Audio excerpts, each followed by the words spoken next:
Hello, everyone, and welcome to Pennsylvania Outdoor Life. I'm Don Jacobs, still talking about 40 years. 40 years of the show. Now, last week I told you the first two hosts of Pennsylvania Outdoor Life, Stan Soa and Joe Zone. Joe Zone was the sports director.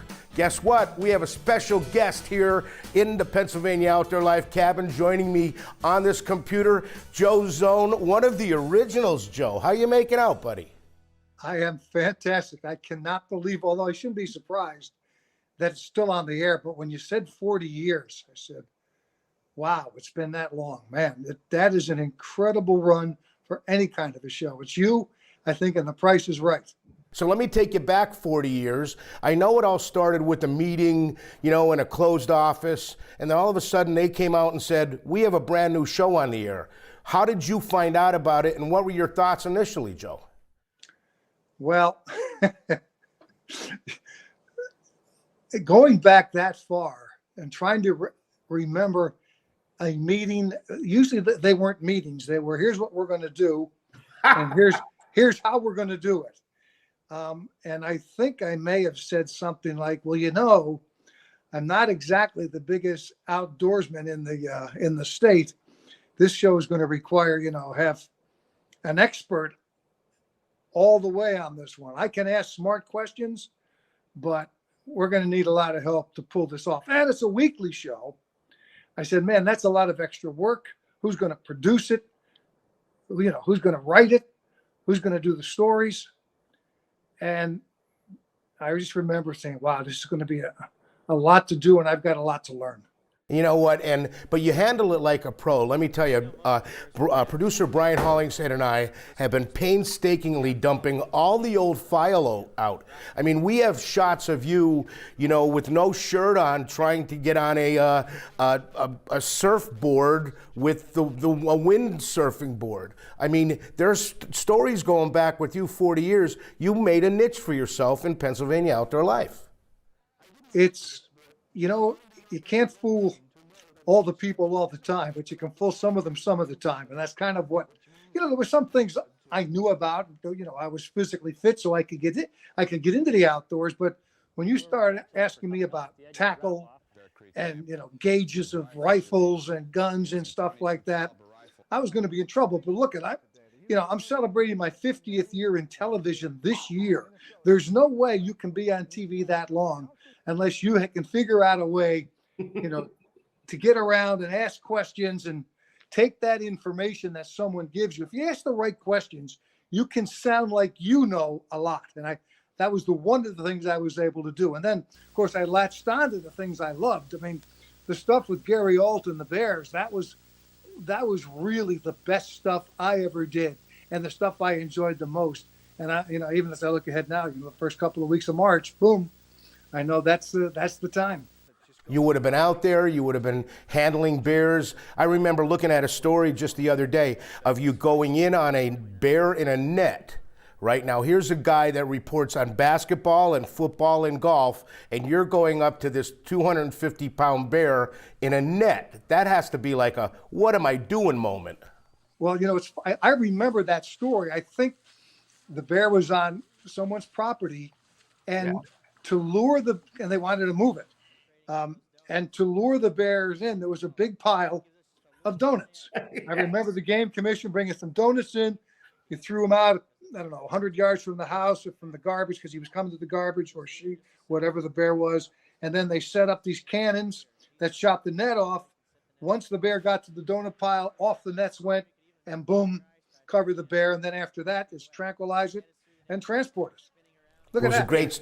It was a great story, even to this day, Joe. I looked at that, and you're talking maybe 35 years ago, and it was groundbreaking stuff. You made a difference in the outdoors in this area.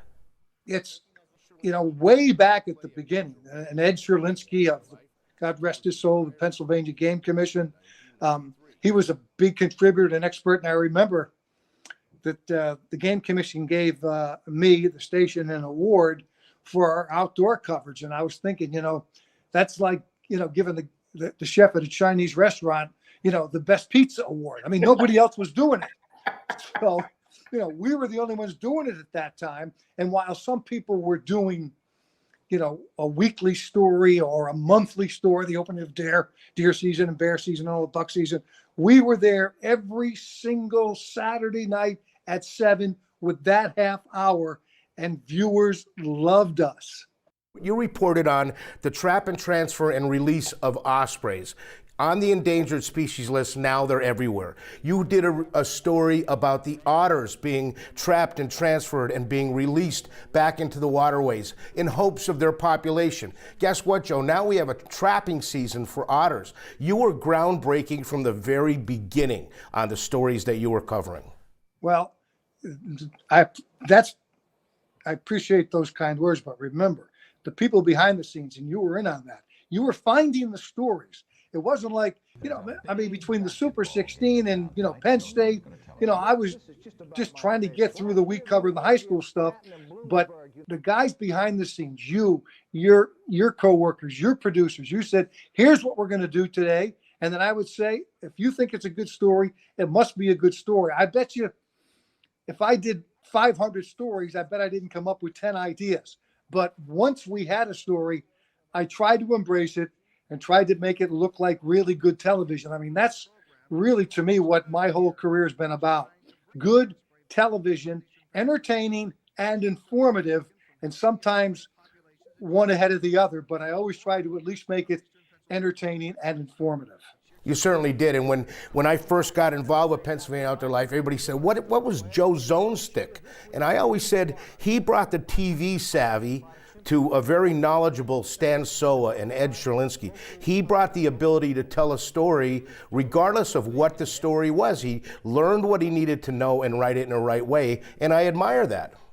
Well, I appreciate it. And that really, I do that to this day. I can't, during COVID, we didn't do sports on our station here in Hartford for 4 months.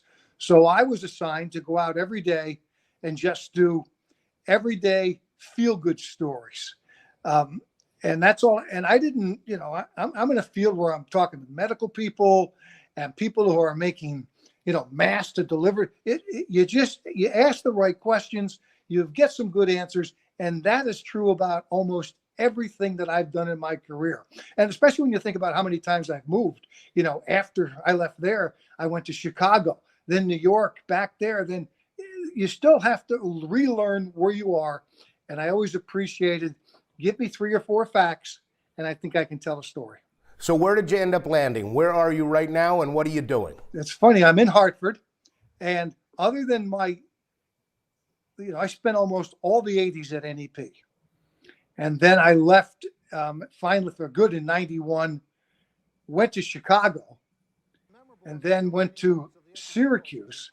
And then 17 years ago, 2006, I came here to Hartford, and we don't do outdoor stories here. The big story in Connecticut, outdoor-wise, there are too many bears. They're walking through. I had last spring, I have a bird feeder up between 2 trees. I had 4 bears in my yard with their nose right up to the door. But the big story here is there's too many of them, but nobody wants to have a bear harvest. Nobody has any suggestions on how to take them out, how to get rid of them, what to do about them. So we just did a story yesterday on the news. A bear was hibernating under a porch. Well, I did that story with Gary Alt 35 years ago where he climbed in. Gary, who's about 5'6" and 106 pounds, climbed in under the deck and, tranquilized the bear, ran out. We were there, shot the whole thing. So we don't do a lot, even though there's lots of water here in Connecticut. My big thing now is we are 90% high school sports. And then the other 10% is spent on, covering UConn. Thankfully, I'm in Yankee territory, although it's half Yankees and half Red Sox, which, it drives me crazy because here, there I could say a lot about how much I dislike the Red Sox. Here, can't say a word. You can't do that.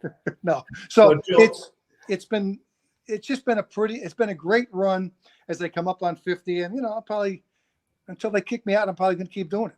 Hey, I want to thank you for your time, and if you would do me a favor, look into the viewing audience and thank them for getting on board when they did 40 years ago.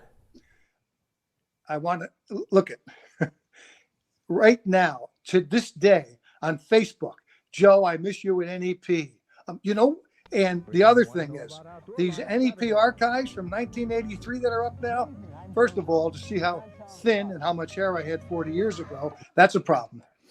To see that. The best years of my life in television were at NEP because of so much I could do and how much they let me do and how much the viewers love or hate me really gave me a kick. Thanks to everybody for extending my career as long as it is. Thank you for spending time with us today. I'm sure our paths will cross again. Yep, thanks. Good to see you guys again. And that's about all the time that we have for this segment. We're going to take a short break and we'll be right back.